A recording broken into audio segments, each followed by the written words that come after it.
Hi, my name's Daniel and I'm a Technical Adoption Specialist at Data3 and I'm here to share some top tips for your Surface Hub. Whiteboard templates. Using the inbuilt whiteboard templates is a really quick way to get everybody in a meeting engaged and working together. To use the templates, simply share a whiteboard in the meeting from the share tray. This opens the Whiteboard app on everybody's device without them having to do anything. From there, you can import a template from the menu at the bottom of the screen.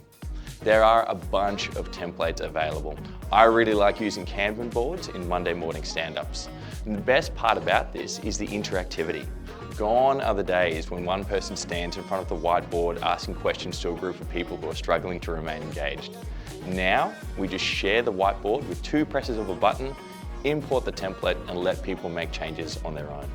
If you've got any questions or want to know how we can help you get the most out of your Surface Hub, visit us today at data3.com/partners/Microsoft.